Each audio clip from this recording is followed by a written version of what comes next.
Hello, everyone. Welcome, and thank you for joining us tonight for our talk, Archiving the Legacy of Black Jewelers with Lamar Gayles Jr. I'm Allison Gulick. I'm the Programs and Administrative Coordinator and Gallery Manager for the Baltimore Jewelry Center. I want to thank everyone for joining us tonight as part of this program that's connected to our current exhibition, Waxcast, Creations by Earl Jones, which is a retrospective exhibition celebrating Earl's extraordinary life and work, his inventions, his artwork, his entrepreneurial spirit. The exhibition features his jewelry, sculptures, wall hangings, as well as images and ephemera from his multifaceted life. Before we get started tonight, I wanted to take a moment to thank Earl's family, friends, and colleagues for helping us with this exhibition, for taking time to speak with us, share their memories and stories with us, and allow us to borrow pieces from their personal collections.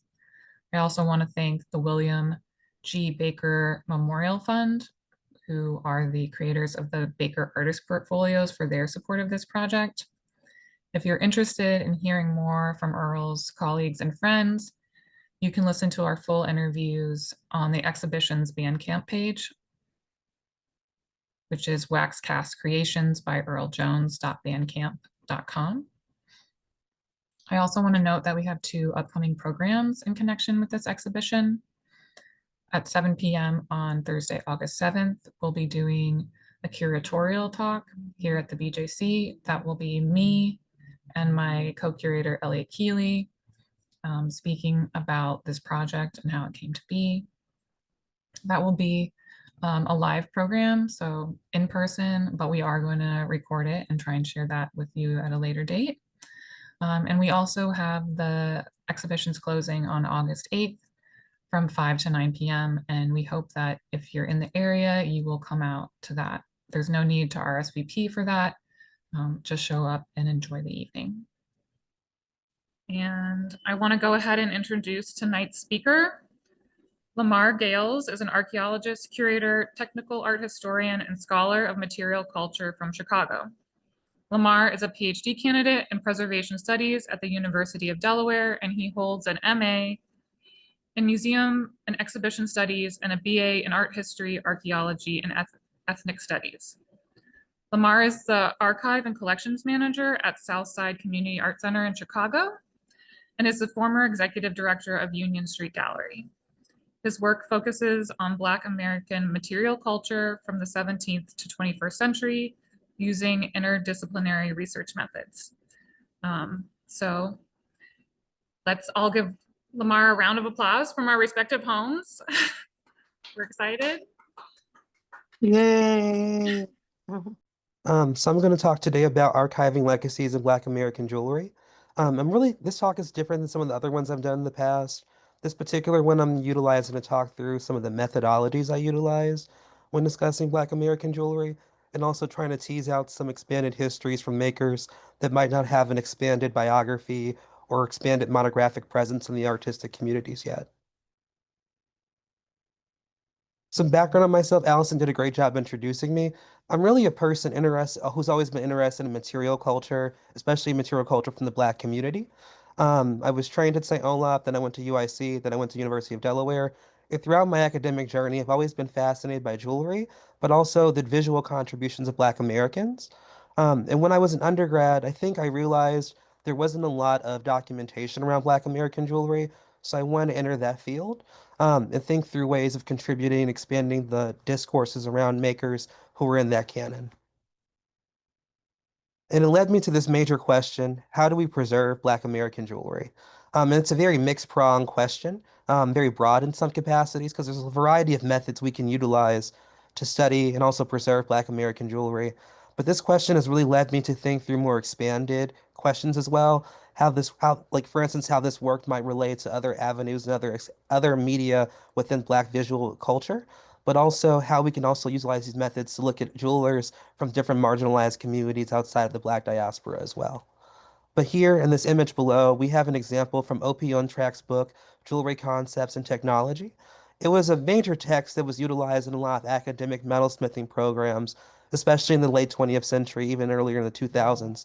And this particular text is really fascinating because it has a large summary, well, not summary, survey of Black American jewelers, not Black American jewelers, of jewelers in general working in the 20th century, but very sparse examples of Black American jewelry makers. This particular book has around, I think, a handful of jewelry makers that are from the African diaspora, one of which being Bob Jefferson, who was working out of California in the Berkeley area, and who was in the chapter on wire manipulation and soldering.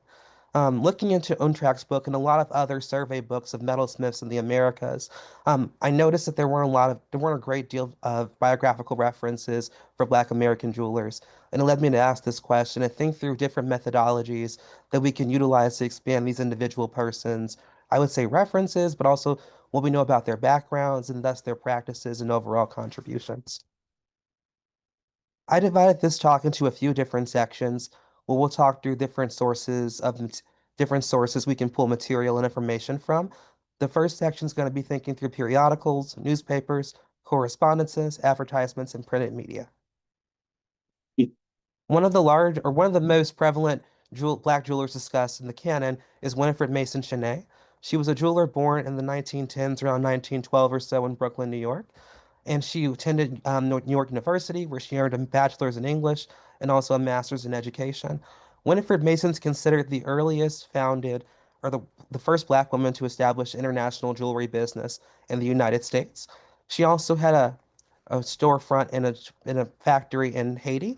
She originally started making jewelry in the late 30s, early 40s, when she made a sort of handmade brooch, and other people approached her about making similar objects for them.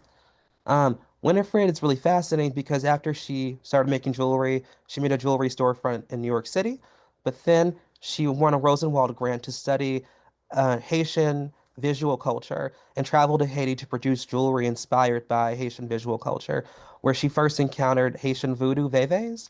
Veves are essentially Haitian abstract geometric design patterns that are used in voodoo and other similar cultural sects to evoke different lo, who are essentially gods. And Winifred Mason's likes and legacies very much so document a few different biographical pieces, but there are a few questions remaining around her practice and her life. This is an image from an archival newspaper source. I believe it's one of the New York, or it might be the Afro-American earlier on. Um, Imaging and showcasing the power in some ways of newspapers, where we can see images of individuals, but also more information around their individual practices. But also, and amongst her biographical references, there was note of her having a show or a jewelry exhibition in Chicago at some moment. This show wasn't really well documented in her biographical references, but it was noted that it was the first moment where her jewelry was posited in kind of like an artistic framework, which is really unique for the mid 1940s or mid to late 1940s. And growing up in Chicago, I felt like it must have been a space I was aware of in some capacity. So I thought through which individual institutions might have been around during the time period she was working. And I thought about the Southside Community Arts Center, the space that I currently am involved with, where during that period of time, it was the earlier moments of the Southside Community Arts Center's history where they were really trying to bring in artists from around the country. So I looked into correspondences from one of our earlier founders, Rex Gorley, and I found an exchange between him and Winifred Mason planning an exhibition that would open up either in December 7th or December 8th in the center's halls during 1946, which is a very prevalent year for her. So I was able to kind of figure out where, through looking at correspondences from the past, which space hosted her exhibition in Chicago. So answering one of those unknown questions. Additionally, most documentation of her in her store was utilizing her as a model for her jewelry, but there were very few images of her actually fabricating her work herself. Even in the famed 1946 Ebony article that depicts her in her storefront, most of the depictions of people making stuff for or making objects were most of her assistants in the storefront. But I thought through other spaces she was involved with, so I looked into a Haitian newspaper source called the Haiti Sun, where it's a Port-au-Prince newspaper outlet, which is the city she was mainly selling jewelry in Haiti.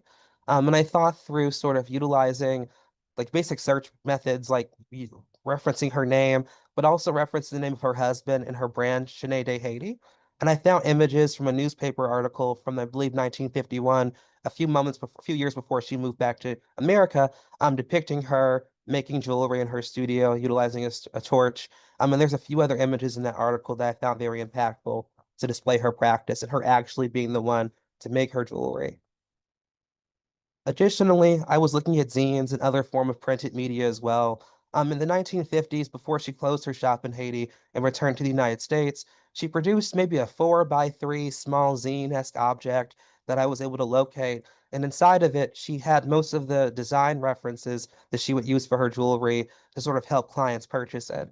So on the right, I have an image of a brooch called Mamiwata brooch, but it's referencing a Haitian voodoo veve. So again, a Haitian abstract design abstract geometric design pattern that's referencing a specific spirit or god called Lassarin, which is sort of a Haitian incarnation of a West African deity who's over water and vitality named Mami Wata.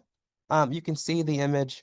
Both designs are similar, but she created the press for the object in reverse.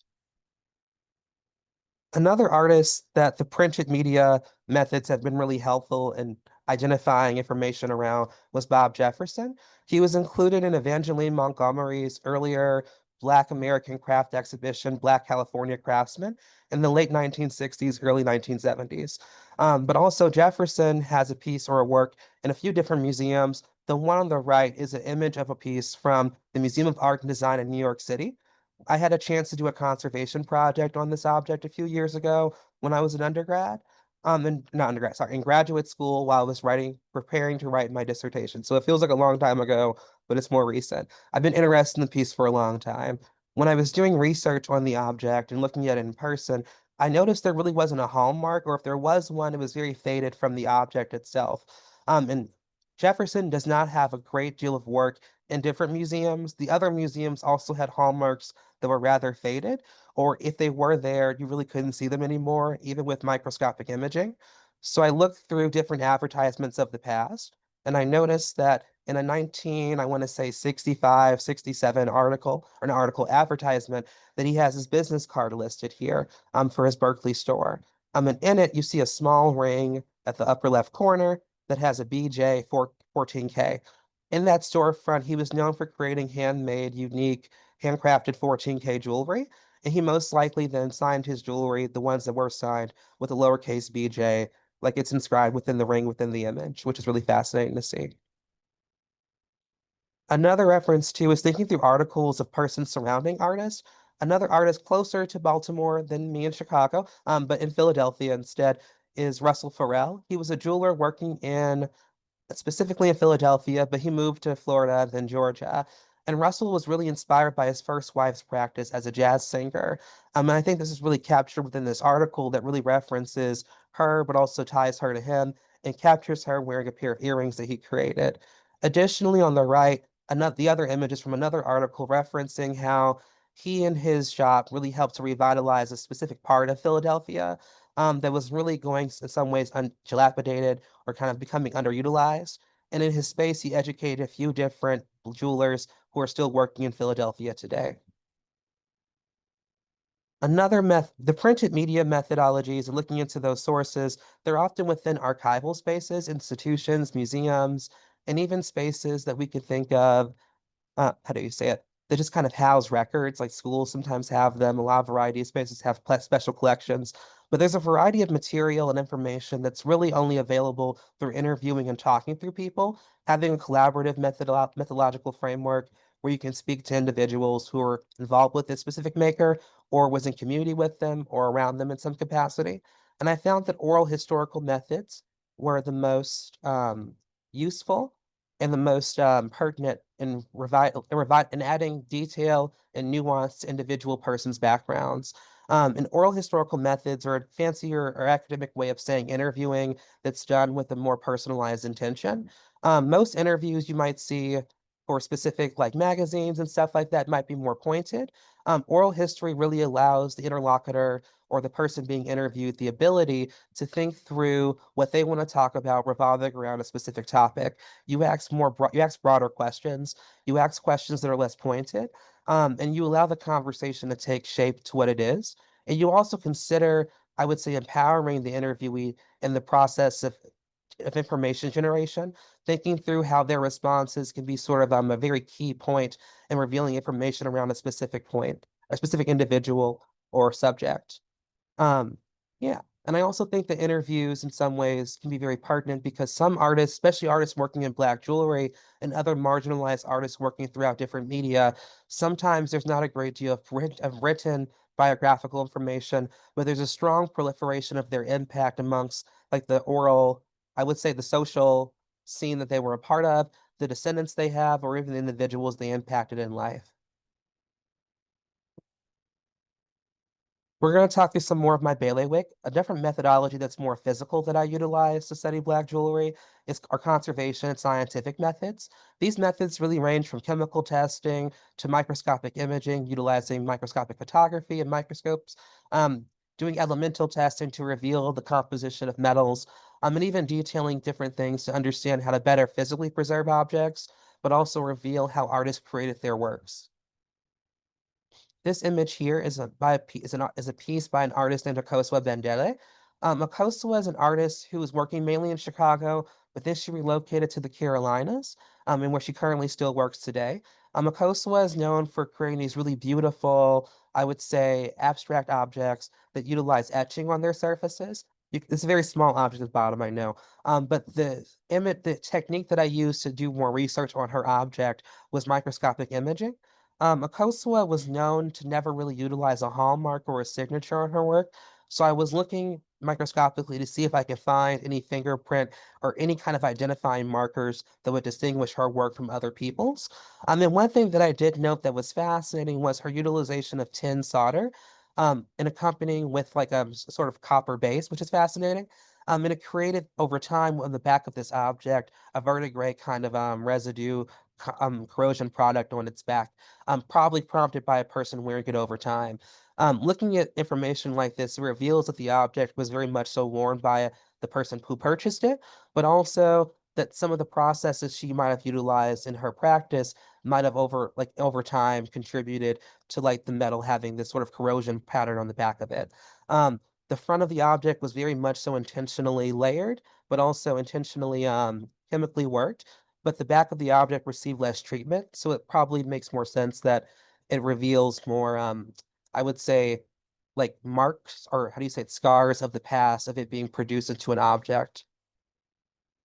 Metal smithing isn't the only thing that can be observed or looked at through a scientific lens. We can also look at artists working in different materials such as bone and ivory and also acrylic media and different other forms of jewelry making media. This artist here is an artist named Nioti. He's working in Chicago as well. He is a jeweler who's very much so famed for working on the south side of Chicago, where he established different spaces known as the Zambezi Guilds, where he taught young Black persons how to work in ivory jewelry, bone jewelry, but also different artistic media like metal casting, textile work, and a variety of other practices. But one thing about Neoti's work that's fascinating is he's worked with a variety of forms of bone. In his oeuvre, I've seen things made of extant or currently living elephants, or mammoth ivory, which is a more fossilized form of elephant ivory, walrus tusk, animal discard bones from ribs, a variety of different kinds of bones. And in different private collections where I encounter his work, I find it very pertinent to distinguish what kind of bone material the object might be made of. This is really good to think through because of ethical considerations with certain kinds of bones. When working with living or extant elephants, it's very important to think through the provenance of where objects came from. In Neoti's own biographical record, it stated that when he moved to Africa in the 70s, he received around 8 or so tests from Native Africans to bring back to the United States to teach younger persons living who are Black in the United States how to make ivory jewelry to sort of preserve the tradition outside of Africa amongst Black persons living in different parts of the world. But amongst that, 8 tests creates a lot of different kinds of jewelry. He still wanted to produce jewelry with other persons in collaboration, so he purchased different kinds of bones as well. A really good way to distinguish between bone types is by utilizing ultraviolet lighting on the back of the object or on the front of the object. Some bone types, such as most ivories, have what are called Schrager lines. And Schrager lines are essentially like striations that are revealed on most forms of ivory at different angles. Each different species that has these kind of lines present has different angles they're associated with. In this particular piece that I just showed you before, we see that the angles measure below 95 degrees, around like how my fingers are, like a less than mark, right? Um, that illustrates that the piece is most likely made out of a form of mammoth ivory. Mammoth ivory Strager lines or striations are typically less than 95 degrees, while living elephant or extant elephant ivories, Strager lines or striations are greater than 95 degrees. So it's a very quick visual key in a scientific way of revealing how the artist had a plethora of material that he was utilizing in his practice beyond just ivory, which people often associate more directly with him. Another way of utilizing microscopic work is thinking through fabrication, but also revealing like signatures on artist's work. This pair of earrings is by an artist named Jamal Mims, who was actually working in community with Earl Jones during his life. And Jamal had a gallery in the DC area known as Sun Gallery, where he produced a lot of Afrocentric based jewelry made out of copal amber, but also silver and different kinds of metals as well. This particular pair of earrings, when I looked at it, didn't look quite like sterling silver. So I did a process called X-ray fluorescence, which is essentially spectroscopic technique that reveals the elemental signatures present within objects, within metal objects especially. So it let me know that this particular form of silver was closer to that of nickel silver than it was of sterling silver. But I've seen other works by Jamal that have more clear elemental reads that are similar to sterling silver. So he was working in a variety of different kinds of metals and alloys.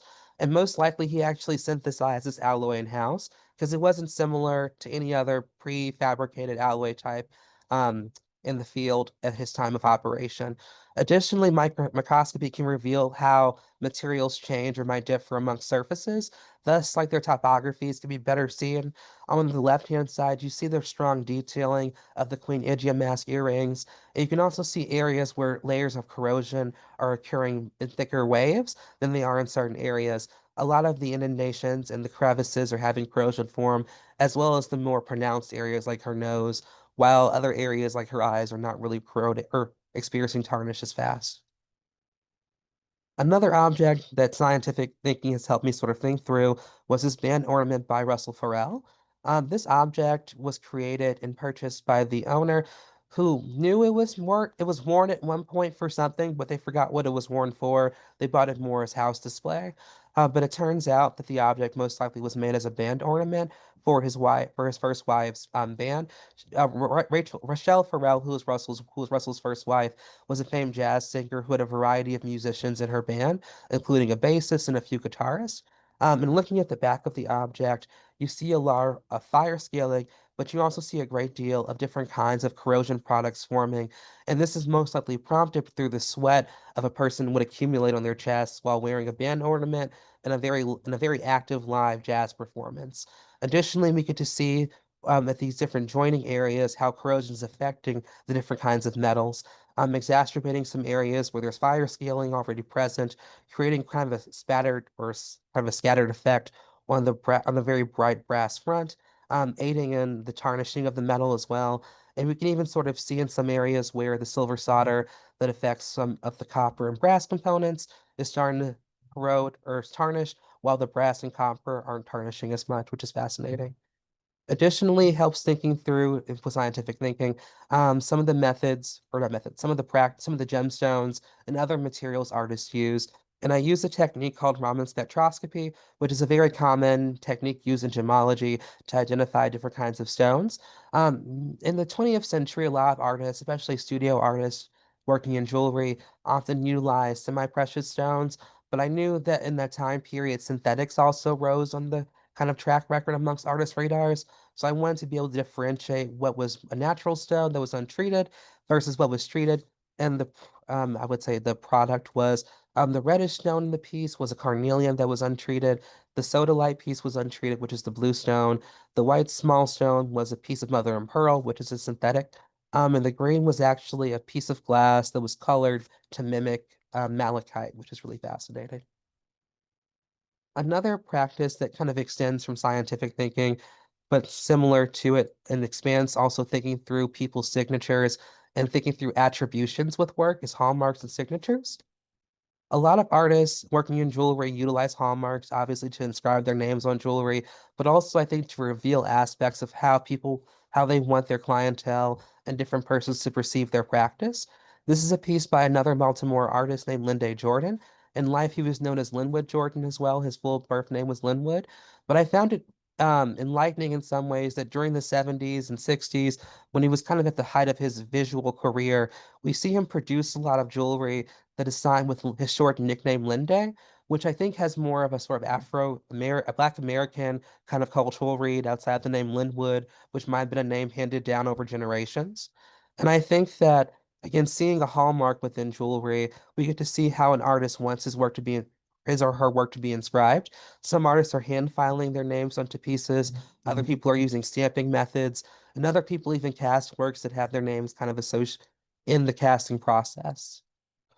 Another artist whose hallmark was really good to document and also in general to think through is Winifred Mason because it allows us to see how hallmarks change over time. When she first started off making jewelry as Winifred Mason, she produced jewelry with her last name on the back of it, Mason. But after she got married and her last name changed to Mason Chenet because her husband's name was Jean Chenet, she renamed her business Chenet de Haiti and would sign her jewelry almost exclusively after this point with Chenet de Haiti. Interestingly, furthermore, after she returned to the United States, it was during a time of political upheaval in Haiti when her husband was assassinated by the president of that time, Papa Doc, and she returned to the president of Haiti assassinated her husband. She returned to the United States, and after that point, she started signing her work mainly Shanae versus Shanae de Haiti, kind of almost alluding to her trying to forget about the past in some capacities. Another method or source of material that's really pertinent, I think, especially when materials haven't been attributed or don't physically, or there aren't any physical examples to look at, are slides and photography. These two images that I'm going to show you next up are from the Southside Community Arts Center's archival collection, and they're images detailing different jewelry works that were displayed at the center that sort of aided in thinking through the practices of individuals that weren't on my radar because their jewelry practices weren't as heavily documented as their other artistic contributions. Here we have jewelry produced by Joanne Jarrett, who was a jewelry maker working in Chicago during the mid 1970s up into the 90s. And she produced jewelry made out of bone and bead, but also manipulated metal wire to produce her jewelry as well and etched it. There were very few examples of her jewelry, or even any really in the public sphere or even private collections that I'm aware of. So seeing this image, which is produced from a 35 millimeter slide from that exhibition that was in someone's collection that they donated to the center was really fruitful because it allows us to see subtle details in her work. We get to see the kind of beads she was using, but also the kind of play that she was utilizing the beads in, where they're more sculptural examples of jewelry and really unique forms and shapes. Additionally, another artist that was able to find jewelry by is Geraldine McCullough. She's a very famed Chicago area sculptor. For anyone in the chat, she's technically from Oak Park, but I will claim her as a Chicagoan. Oak Park's like a directly western suburb of Chicago, but it's Chicago kind of. She had a very massive studio where she produced very large-scale metal works, ranging from 3 feet to 20 feet. But she also produced a few examples of jewelry, one of which was displayed in a 1974 solo show of hers at the Southside Community Arts Center. This body sculpture really echoes a lot of the language that you see in jewelry. It utilizes silver casting, it utilizes bronze, but it also includes ivory, which is a very prevalent material utilized by a lot of different black jewelers during the 1970s, along with amber and other materials that make you think back to African material practices. The ivory components are these small little ivory beads she procured from other artisans in the area. Another example of how photography and slides can aid in attributions are again with thinking back to a piece I showed you already, the Queen Igia earrings. Thinking through their provenance, the owner of these earrings knew they bought them directly from Jamal himself at one moment in time, but I couldn't find illustrations or examples of Jamal making these exact pair of earrings. But looking into the Cooper Hewitt Museum's archive from a 1992-91 pop-up trunk show he did at the space, there were a few images of his work, and one of which at the lower left-hand corner in this red circle are a very similar pair of Queen Igia earrings that he produced. And again, at the back of these pieces, you can see his signature, of course, but also seeing these or a similar pair of earrings like this in an image associated with one of his shows really expands and illustrates that he was very active in selling his work, but also the other kinds of objects he created, and also kind of aids in the provenance of these specific pair of earrings, illustrating that were being sold in different kinds of spaces beyond his storefront. The last method that I'm going to talk about really is I would say manifested through the exhibition, Earl Jones exhibition curated by Elliot and Allison. I think exhibitions and curatorial work are some of the best or most indispensable methods for preserving Black American jewelry. It allows artists' work to be perceived in the public, and it allows moments for the public to receive information about an artist's contributions and even see glimpses into their individual practice and perspective. These are two snapshots that I had Allison send me the other day, and they kind of capture, I think, in my opinion, some of the powerful aspects of this show, and I really hope everyone gets a chance to go see it. At the bottom image, you see a few examples of ephemera, one of which being a Sun Gallery t-shirt, and a few other examples of magazines and periodicals tied to Earl Jones. But interestingly, too, you would see that Sun Gallery's t-shirt, I'm sorry, interestingly, too, you would see that Earl Jones is in connection or community with Jamal Mims, who founded Sun Gallery, which is really fascinating. And that's kind of documented here in this lower shelf or lower case. In the upper case, we see examples of Afrocentric or silver works that were cast utilizing African-esque motifs. And a lot of Black jewelers working in the late 20th century were casting objects similar to this. For some reason, looking at this case made me think of a variety of other makers that could have been associated with Earl or at least tangentially community with him. And the last thing as well, I think exhibitions allow us to crystallize information around individual makers, but it also allows us, I think, to see how their work is preserved by their friends, their peers, and people who appreciated them. For instance, one thing when I had my virtual tour of the exhibition, I was really taken by this one wall they have, where it's a variety of his work, kind of like the earrings he produced later in life, using fire scaling, all together on the wall. And it echoed for me back to the website that he produced for himself, where you see a full page of a lot of different earrings together. And it was almost like seeing that in real life, which is fascinating.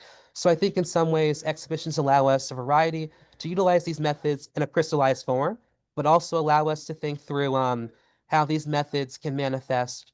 I think, sorry, not manifest, how these methods can be utilized to inform the public of individual makers and their practices and their overall contributions. And also, I think how their works looked over time, how people change and come to jewelry in different ways. I really love in the exhibition how Earl found jewelry later, how he had different hats before he entered the realm of jewelry. And some artists, while they do enter jewelry directly, the field is very broad where people have different pathways into it. I know that was very quick and I'm sorry for it. But that's all I really have for you. Thank you so much to the BJC team for inviting me to talk. And please let me know if y'all have any questions. So if anyone has questions, please feel free to type them into the chat or come off mute. I have a question, Lamar. This is Shane Prada. Hi. Thanks so much for doing this talk. Yeah. Um, it's good to see you. And I don't know, like, if this is something that even has come up in your research. It's fine if it's not. It's kind of just something that I just thought about. But because there is such a disparity of showcasing the legacy of Black jewelers in the field. I mean, I know I've always just been so compelled by your research because like you'll talk about someone and then we'll go Google that person. We're like, oh my God, there's nothing, right? Like you're really doing all this primary research. How do you think that has impacted like what is being made right now or what was being made 10 years ago? So like I guess what I'm saying is um knowing that there's not there's a dearth of like documentation at the kind of institutional level, which often is a way that, makers and artists are learning about um, other artists and kind of starting to make their own work almost in um, pursuit of the kind of work that has been made historically. And that's not the case in this specific kind of subfield. Is that something that you've thought about before? And let me know if my question doesn't make sense. It makes sense, but could you reframe it just a little bit, Shane? I'm sorry. Yeah, so just like, I mean, that because there isn't this legacy of capturing, or sorry, there isn't a methodology of capturing the legacy of Black jewelers at the institutional level. How does that potentially impact the things that are being made now? Hmm. I mean, it might not be. It's just I a guess question. Yeah. I think that in some ways it creates gaps in the field. Like for instance, people would say I think the history of Black Americans penetrating jewelry in the Americas isn't necessarily recent, but I think that also like not knowing about people that were before us can sometimes negate, I think, what's already been done. And I think also prohibit people understanding like if there is a cultural voice that was present before them in some ways. So like for instance, I'm so sorry. Short answer. Oh my gosh, I'm so sorry. Short answer, essentially what I understand, I think like 10 years ago when you look to metalsmithing programs and their graduates, I think art school was different 10 years ago, and I think overall metalsmithing training was different 10 years ago. And I think people being aware of of these past makers and also what they were doing, it informs people that they can build community today and that these communities existed, and also different individuals that can sort of aid in building a network of Black jewelers in some ways. But I also think like for instance like when I was an undergrad, people often ask like what was a Black aesthetic in jewelry, but I think be able to to sort of illustrate that it was sort of this pluralistic thing where artisans have different sort of I would say associations with the Afrocentric, but also their own sort of understandings of what it means to be Black in America. It produces kind of this very broad range of work. That it's really individualistic and it allows people to understand that they can be individuals themselves and kind of let their work evolve. But mainly though, I think that having like a canon or being able to look into these resources if they were more available, people would just understand they can enter jewelry more easily. I think growing up in Chicago, one of the things that I found really um my dad's a tailor here. He creates clothing. And one of the things that was empowering for me growing up is that he was able to show me that there were people who looked like me in creative sectors beyond tailoring. Like, I met like Black jewelers growing up. I met people who were working in glass and different kinds of media. And I think that that inspired me to know that Black persons in craft are possible. And I think some people don't have the opportunity to see that early on. I know that doesn't really directly answer your question, Shane, but I tried, girl. No, I think it totally does. And I mean, I think it could just lead to more ingenuity, right? We know that just by nature, both craft and art are derivative. And if like you don't, if you want to make work along a cultural heritage that is yours, and you just don't, like you said, maybe someone who didn't have the capacity that someone like you might have had, and having like that community around you, it might have just led to more ingenuity. But no, you answered it. Thank you. Yeah, like for instance, one artist who I was working with lives in Georgia. Her name is Janine St. Louis, and she produced her own molds for the Indicra symbols. But if she had traveled to Africa, she probably could have like I could have told like different artists have done that in the past to go to Africa to get molds for those symbols, but she hand produced them herself instead. So I think in some ways you're right, where allows people or gives people more of like a problem to solve creatively, if that makes sense. Totally. Yeah. I mean, it also means that they're expending more resources, right? Like, and like you said, maybe oftentimes kind of working more individually, which is beneficial, but also harder. We do have some questions from the group. So let's see. Ashake, do you want to go? Yeah. Thank you. Thank you for this work that you're doing. You know, I had a couple of comments, just kind of throw them out there. There is a really tight-knit Black jewelry community. That's knows each other, supports each other, and so on. And my relationship with Earl, I saw that, experienced them, knew them. So the person that was speaking about, I guess people now looking at, legacies and following that, what tends to happen in those communities, I'm an artist myself, is that you connect and you meet these people oftentimes at vending uh, experiences, exhibitions, and so on. They're very, very supportive. So just kind of want to point that out.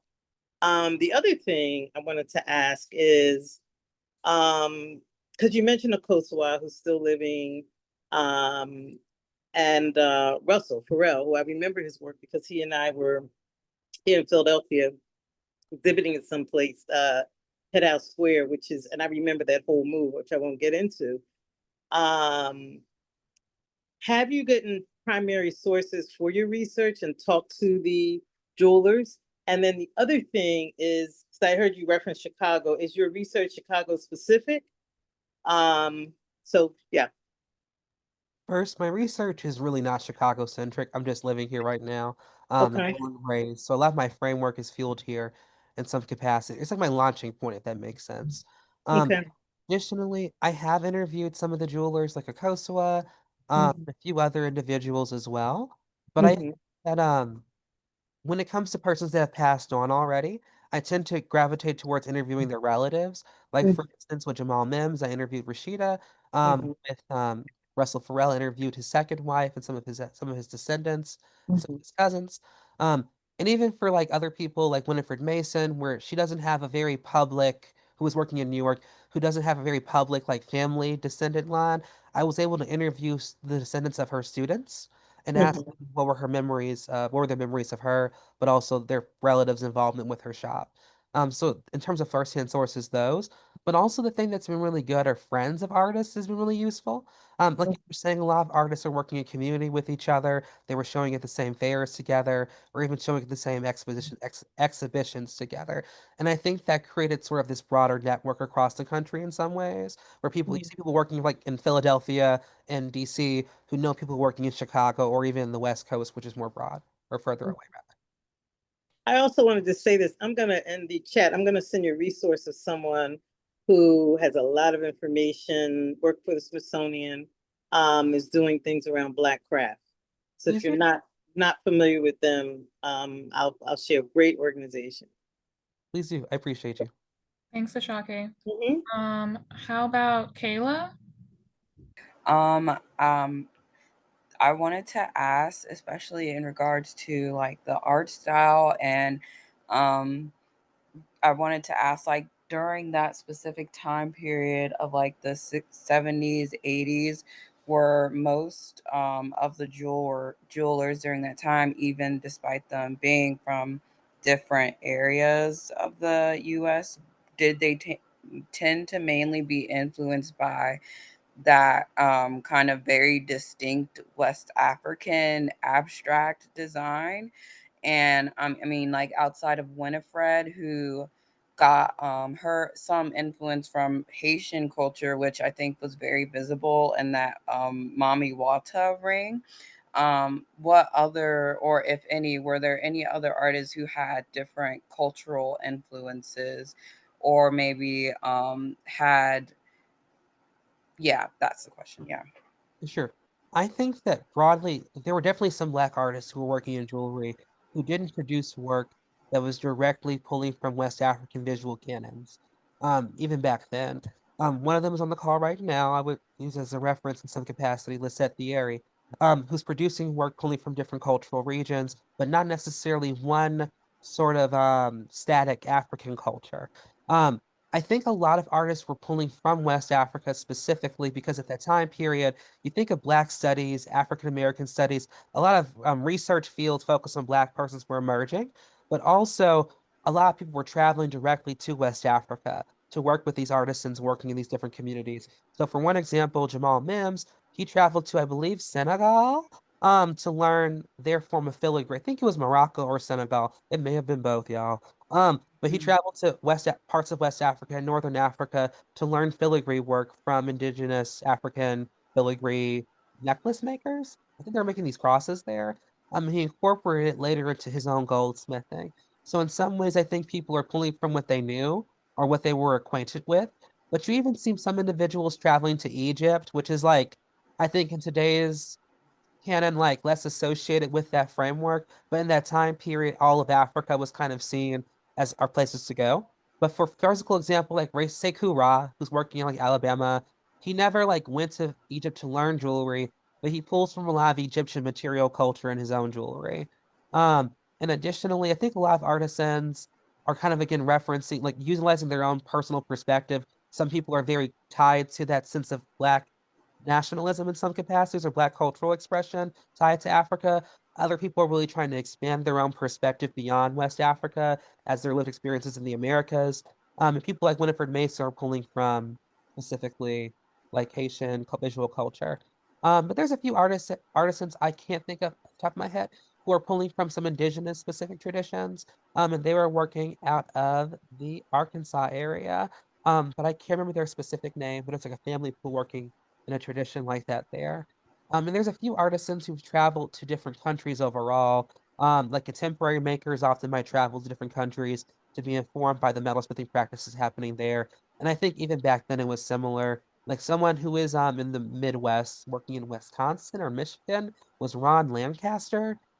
Was a metalsmithing professor at a few different art colleges in the Midwest, but he also traveled to different countries that were very prominent for metalsmithing to learn their practices.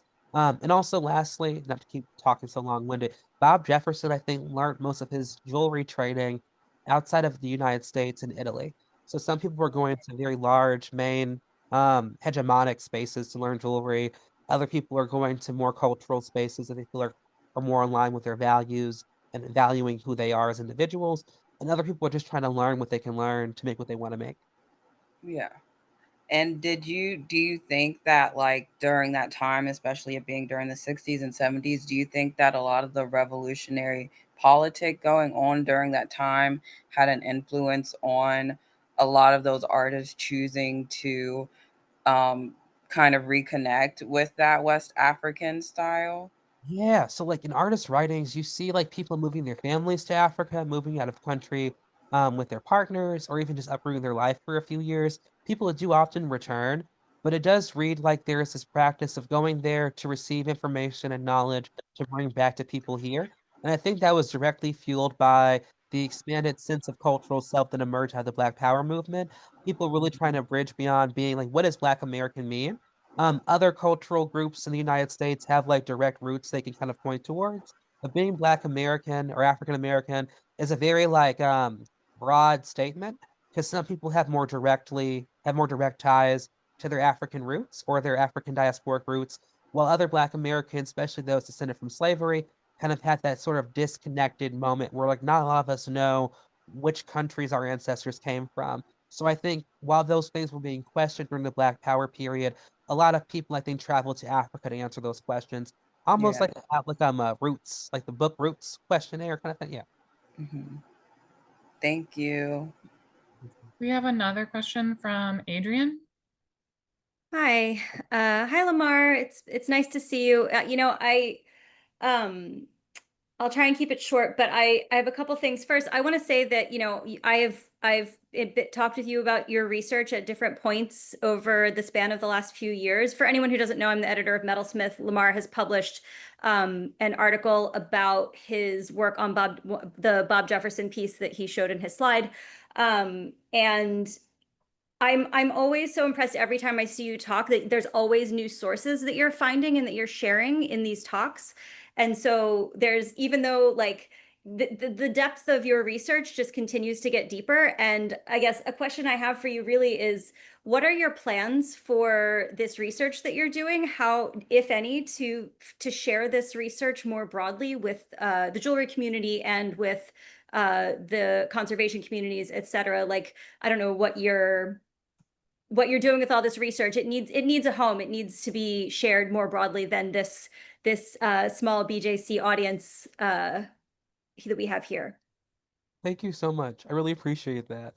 Um, I think that in terms of answering that question, I think firstly, just to be transparent, my dissertation, getting that done this year is the main goal for everything in life, so I can be Dr. Lamar and the parents can be happy and all that.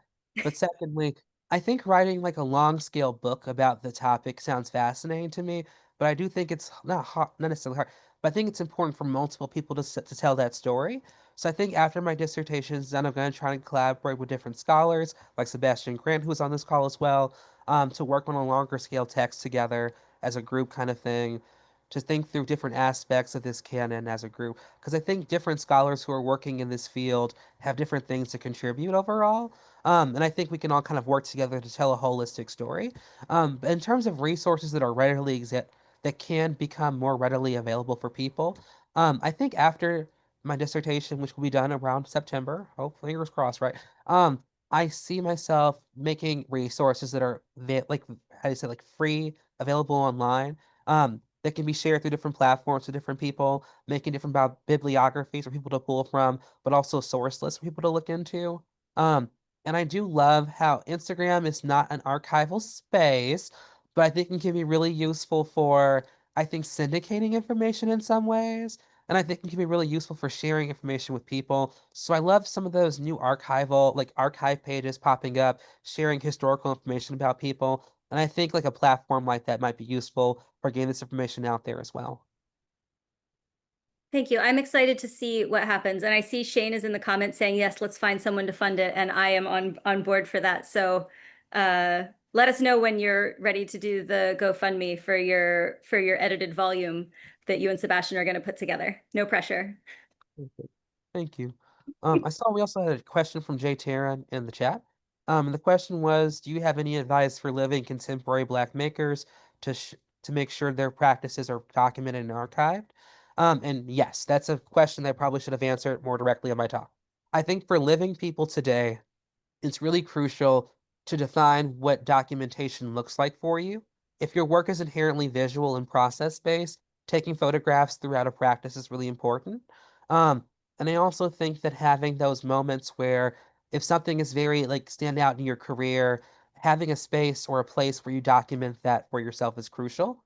Um, I think as you get older as an individual or like when you expect life transitions, planning out your estate is really crucial too, like which relatives will inherit or people around you will inherit the things that you're leaving after.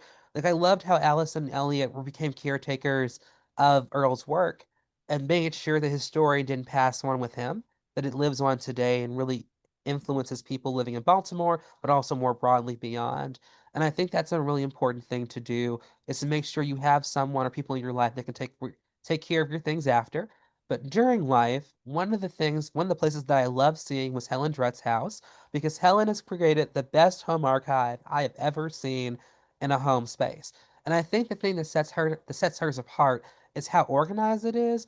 And if you, I know like I'm an artist myself. I'm not that organized as a person all the time. But if you can be like having boxes for years, having things separated by category can be useful. But I think more broadly, just having spaces where you deposit your materials are crucial, whether that be Dropbox, your own website, um, or even just having your own Google Images registry that's under your name. Having places where you can leave traces of your practice and your contributions.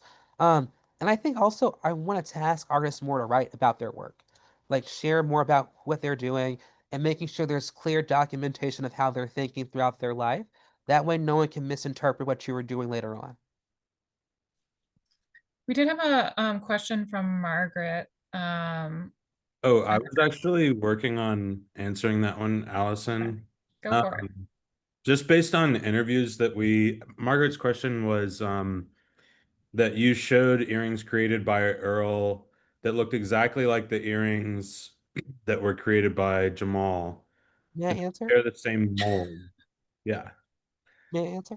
Yes. Learning from the exhibition and Allison Elliott, so this is why you should go see the exhibition. I learned that Earl and Jamal Mims were part of a joint network of artists known as the Vision Collective. Am I saying that wrong? And they worked among, like, between Baltimore and DC. But I also noticed their molds existing in some works in people in the West Coast, and even people in Chicago, and even someone in Florida. So I think that their molds were being shared with different artisans. And I talked to Allison about this the other day, where I think that because artists were working in different geographies, they didn't see it as competition to sort of share molds with each other because their work still manifested differently. Like the pair of earrings that Earl made were definitely sterling silver, while the pieces that Jamal made that I showed you were made out of a more like a nickel silver kind of situation. So we can see material differences, and even I would say like the effective some people were more effective I think in making like casting and molds and others. But similarly, we can see the network kind of being preserved through these objects where we can see these very direct similarities. But yes, I'm sorry to cut you off, Elliot. I was like, I learned something though. Thank you for sharing that. Thank you. Thank you, Lamar. You gotta compliment Lamar. You're amazing. Thank you. Does anyone else have any questions? I did want to say that we do have a curatorial talk coming up on August 7th at 7 p.m. That's going to be here at the Baltimore Jewelry Center. We are going to try and record it so that we can share that with you after the fact, but it won't be a hybrid event. It will be an in-person event, and we'll share that recording later. And then if you are in Baltimore, the exhibition is up until August 8th, and we're going to have a closing reception on August 8th from 5 to 9. So we hope that you'll come out. We want to thank again the William G. Baker Jr. Memorial Fund, the creator of the the Baker Artist Portfolios. And again, Earl's friends and family who have done interviews, like Lamar said, with Elliot and I, and have given a lot of time and energy and let us borrow their pieces for this exhibition. So we hope that you'll make the time to come out and see it. And we want to thank you all for being here tonight. Thank you, Lamar, for joining us. And we hope to see you all soon at another event. Congratulations, Lamar. Thank you so much. Have a good one, you all. Bye-bye. So much. Great job.